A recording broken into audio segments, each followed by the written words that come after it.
बऱ्याच वेळेस आम्हाला हाही प्रश्न विचारला जातो, की सी-टी स्कॅन आणि एम-आर-आय याच्यामध्ये काय फरक आहे आणि ते कधी करावेत? तर नॉर्मली सी-टी स्कॅन ही जी तपासणी असते, ही नॉर्मली जेव्हा आपल्याला हेड इंजुरी होते, म्हणजे जेव्हा आपल्याला इमर्जन्सी असते, तर अशा वेळेस आपण ती प्रिफर करतो, कारण ती फास्ट होते आणि आपल्याला लवकर जर एखाद्या पेशंटला ऑपरेशन लागणार असेल, तर त्यावेळेस ती तपासणी आपण करतो.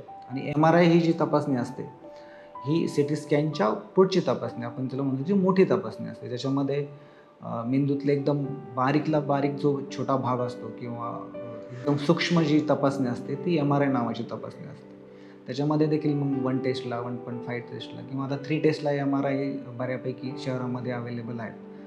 तर त्याच्यामध्ये एम-आर-आयमध्ये आपल्याला जो काही आजार असतो, तो लवकर आपल्याला कॅचअप करता येतो. तसंच सी-टी स्कॅन ही थोडीशी अ, आधीची तपासणी आहे. त्याच्यामध्ये रेडिएशन असतात किंवा आपल्याला जर एखादा रिपोर्ट जर एकदम क्विक पाहिजे, इमर्जन्सीमध्ये आपण सी-टी स्कॅनची तपासणी करतो. पण जर एखाद्या व्यक्तीला चक्कर येत असेल किंवा डोकं दुखत असेल फार कालावधीपासून किंवा त्या डॉक्टरांना असं वाटतंय की या ब्रेन ट्यूमरचे लक्षणं दिसतायत, तर त्यासाठी एम-आर-आय करणे हे फार गरजेचं असतं.